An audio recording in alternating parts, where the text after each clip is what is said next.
मरियम, बेटी चलो बैठो हमारे साथ। मैं यहाँ नहीं बैठ सकती। क्यों नहीं बैठ सकती? चलो बैठ जाओ, बैठो, बैठ जाओ वहां। बाबा, अगर आप मुझे अब जंग पर नहीं लेकर गए तो मैं खुद चला जाऊंगा। खामोश हो जाओ बेटे। फातिमा, गाजी जो कुछ भी कह रहा है कहीं ये तुम्हारे अल्फाज तो नहीं? हाँ ठीक है ना बाबा? बिल्कुल ऐसे ही है बिल्कुल, मगर ये कोई मुनासिब इत्तेफाक नहीं था। ऐसे ही है ना फातिमा? ठीक है ना बाबा? बिल्कुल ऐसे ही है। रहने दे, नहीं बताएं। फिर एक दिन हमारी बहन को महल से अगवा कर लिया गया। कौन सी बहन? हलीमा, इधर आओ।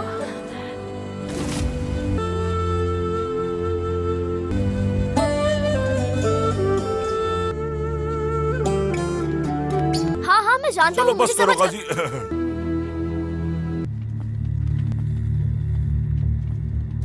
रसूल,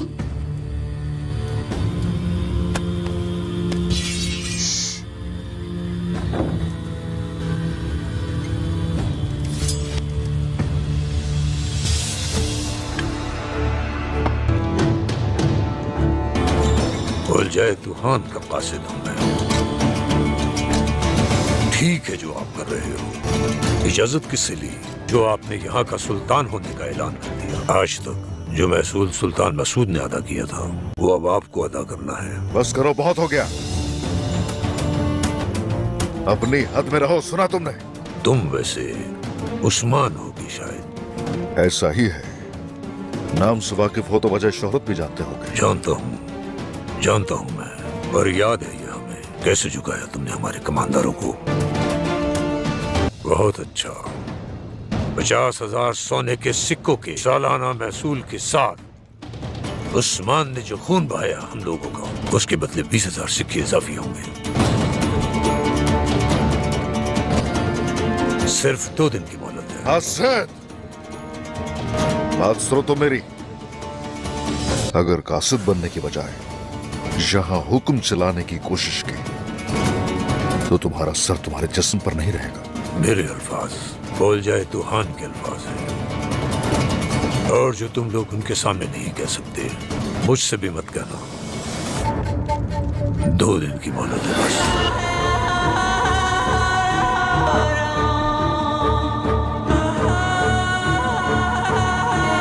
हर वो चीज जो तुम लोगों की है जब तक हम चाहेंगे आपकी रहेगी। रियासत बन जाने दो जरा, तो उस वक्त हम देखेंगे कि महसूल कौन अदा करेगा। अगर मेरा खून बहाया गया तो ये सरजमीन जिसे तुम अपना घर कहते हो खून का समंदर बन जाएगी। जाओ यहाँ से, तुम्हारा सोना तुम तक पहुंच जाएगा।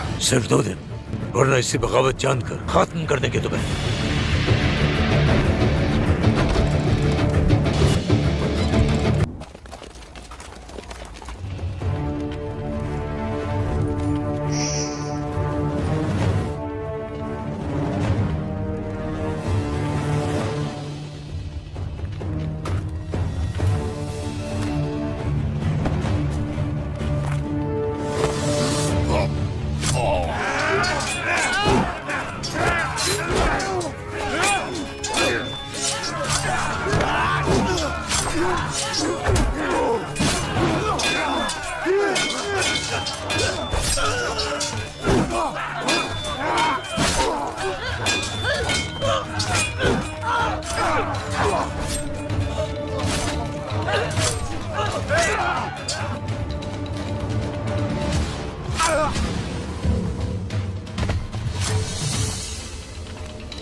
Lucas!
Karaca insan. Orhan Bey.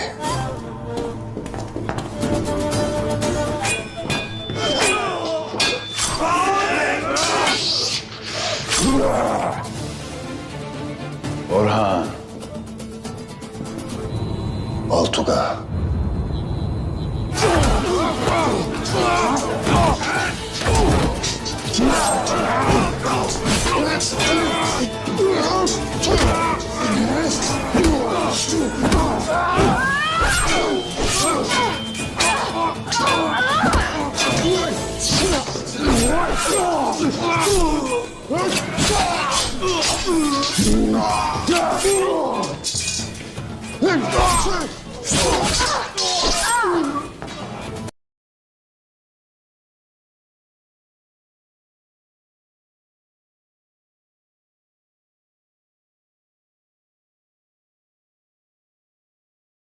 अस्सलाम वालेकुम नाजरीन।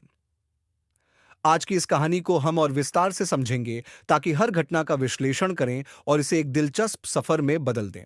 तो चलिए शुरुआत करते हैं उस मोड से जहां घटनाओं का सिलसिला तेजी से बदलता है। सराय में गुलामों का इम्तिहान साउ। कहानी की शुरुआत में हम देखते हैं कि राकिब गुलामों से मुकातिब होते हुए कहता है, तुम्हें दो तरह से इम्तिहान का सामना करना होगा। एक तरफ तुम्हें नकद उजरत मिलेगी और दूसरी तरफ कर्ज की सूरत में। वजीर सलाहुद्दीन इस मौके पर एक अहम बात कहते हैं। दुनिया और आखिरत में सुकून हासिल करने के लिए जरूरी है कि बुराई से बचा जाए और हमेशा नेक नियत रखी जाए। यहां ने हमें एक जबरदस्त सबक मिलता है कि हर फैसले का असर सिर्फ आज नहीं बल्कि हमारे आने वाले वक्त पर भी पड़ता है। सलाहुद्दीन का यह बयान गुलामों के लिए एक इम्तिहान बन जाता है। गुलामों का फैसला। कुछ देर सोचने के बाद पहला गुलाम राकिब के साथ जाने का फैसला करता है। बाकी गुलाम भी उसकी तरफ आ जाते हैं, मगर एक छोटा सा गुट जो सलाहुद्दीन के प्रति वफादार था उनके साथ खड़ा रहता है। यह मंजर राकिब के लिए जीत का ऐलान बन जाता है, लेकिन दूसरी तरफ काजी फजल और खलील के लिए परेशानी का सबब। यहां से हमें सीख मिलती है कि हर इंसान का ज़मीर अलग होता है। जहां कुछ लोग अपनी फौरन की जरूरत के लिए अपने उसूलों से समझौता कर लेते हैं, वहीं कुछ लोग अपने मकसद पर कायम रहते हैं। सारतच, जमशेद का बाजार और गुप्त साजिशें। बाजार का मंजर एक अलग कहानी बयान करता है। जमशेद और कुछ ताजिर इस पर चर्चा कर रहे होते हैं कि मिस्र में खलीफा के खिलाफ ये कैसी साजिशें रची जा रही हैं। जमशेद कहता है, ऐसा कौन कर सकता है और हमें इस साजिश के पीछे किस पर यकीन करना चाहिए। यहां एक और किरदार जोहैर अपनी मक्कारी दिखाते हुए कहता है, जो बीज मैंने बोए थे वो अब फल देने लगे हैं। वजीर के सिपाही अब फंस चुके हैं। सबक यहां से पता चलता है कि जब साजिशें अपने चरम पर होती हैं तो शक और बेयकीनी का माहौल पैदा हो जाता है। ऐसे हालात में वफादारी और ईमानदारी का इम्तिहान होता है। धमाका खेत साजिश और सलाहुद्दीन की चतुराई। काजी फजल एक अहम खबर लेकर सलाहुद्दीन के पास आते हैं। कायरा के बाहर भारी मिकदार में धमाका खेज मवाद जमा किया गया है। उनका मकसद कायरा को आग में झोंकना है। सलाहुद्दीन फौरन इस खबर पर अमल करने का हुक्म देते हैं और कहते हैं, हमें इसे शहर में दाखिल होने से पहले रोकना होगा। जरूर का यहां एक अहम सीख मिलती है। नेतृत्व का असली मतलब सिर्फ हुक्म देना नहीं, बल्कि सबसे आगे खड़े होकर अपनी टीम का हौसला बढ़ाना होता है। सलाहुद्दीन खुद मैदान में उतरकर हालात का जायजा लेने निकल पड़ते हैं। हमलावरों से मुकाबला और रणनीतिक जीतमो जंगल में सलाहुद्दीन और उनके साथियों का सामना अचानक से हमलावरों से होता है। लड़ाई में सलाहुद्दीन अपने हौसले और तजुर्बे से दुश्मनों को मात देते हैं। हमलावरों का सरदार कहता है, तुम्हारे भेजे हुए जासूसों को हमने मार गिराया, अब तुम्हारी बारी है। मगर सलाहुद्दीन हार मानने वालों में से नहीं। अपनी फौज के साथ मिलकर वह दुश्मनों को जहन्नुम का रास्ता दिखा देते हैं। जालकाश सबक यहां से हमें यह समझने को मिलता है कि हौसला और मजबूत इरादा किसी भी मुश्किल हालात को जीत में बदल सकता है। जारियान कायरा की साजिश और खलीफा की चालें। कायरा में खलीफा के आदमियों ने सलाहुद्दीन के वफादार सिपाहियों को गिरफ्तार कर लिया। उन पर गलत इल्जाम लगाकर उन्हें सजा-ए-मौत का फरमान सुनाया गया। लोग खलीफा के हुक्म पर पत्थर बरसा रहे थे, लेकिन सिपाही अब भी अपनी वफादारी पर डटे रहे। यहां हमें क्या सीख मिलती है? दुश्मनों की साजिशें चाहे कितनी भी बड़ी क्यों ना हो, अगर आपके साथ सच और ईमानदारी है तो आप हर मुश्किल से निकल सकते हैं। अल जहर मदरसे पर हमला। खलीफा के आदमियों ने मदरसे पर हमला करके मासूम बच्चों और उस्ताद को बंधक बना लिया। यह मंजर दिल दहला देने वाला था। वजीर सलाहुद्दीन को जब इस घटना की खबर मिली तो उन्होंने फौरन मदरसे का रुख किया। वहां पहुंचकर उन्होंने न सिर्फ बच्चों को आजाद कराया, बल्कि दुश्मनों को साफ पैगाम दिया कि नेक काम करने वालों को डराया नहीं जा सकता। सुअज़बला अंतिम मोड़ और नसीहतें। कहानी के अंत में हमें यह सीखने को मिलता है। 1. चरात नेतृत्व का सबक। एक सच्चा लीडर वही है जो अपने लोगों की हिफाजत के लिए सबसे आगे खड़ा हो। 2. ईमानदारी और वफादारी। सच्चाई और ईमानदारी की राह मुश्किल हो सकती है, लेकिन उसका अंजाम हमेशा बेहतर होता है। 3. साजिशों से न घबराएं। साजिशें चाहे कितनी भी बड़ी हों, सच्चे लोग और उनके नेक इरादे उन्हें हर बार नाकाम करते हैं। जाऊ रब का तफसीलात और सबक का निचोड़ और भी इस कहानी से हमें यह समझने को मिलता है कि मुसीबतों का सामना करना ही इंसान की असली आजमाइश है। एक सच्चे और नेक इंसान का किरदार हर मुश्किल वक्त में सामने आता है।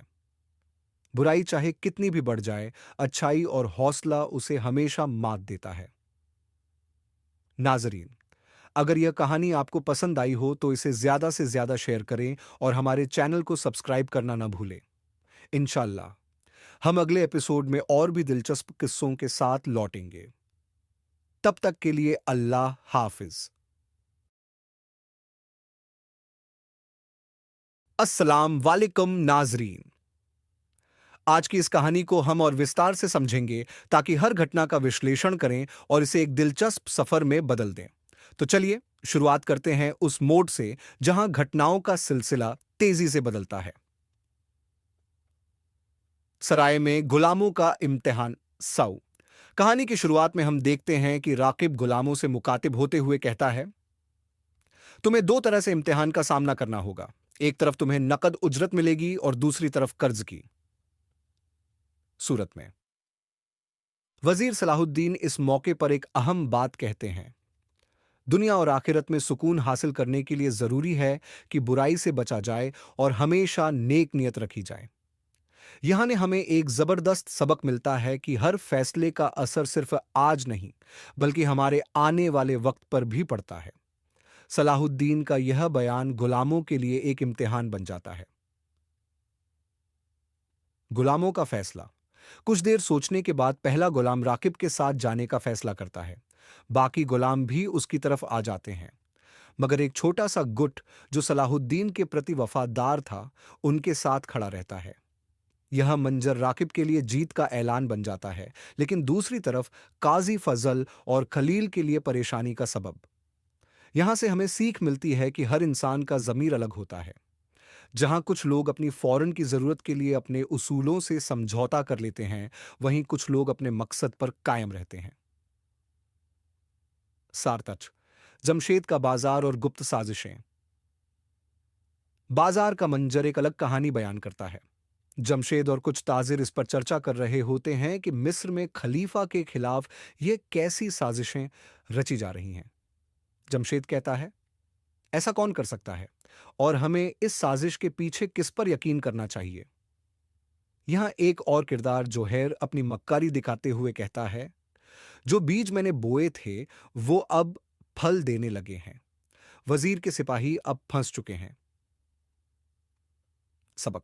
यहां से पता चलता है कि जब साजिशें अपने चरम पर होती हैं तो शक और बेयकीनी का माहौल पैदा हो जाता है। ऐसे हालात में वफादारी और ईमानदारी का इम्तिहान होता है। मां का खेत साजिश और सलाहुद्दीन की चतुराई। काजी फजल एक अहम खबर लेकर सलाहुद्दीन के पास आते हैं। कायरा के बाहर भारी मिकदार में धमाका खेज मवाद जमा किया गया है। उनका मकसद कायरा को आग में झोंकना है। सलाहुद्दीन फौरन इस खबर पर अमल करने का हुक्म देते हैं और कहते हैं, हमें इसे शहर में दाखिल होने से पहले रोकना होगा। जरूर का यहां एक अहम सीख मिलती है। नेतृत्व का असली मतलब सिर्फ हुक्म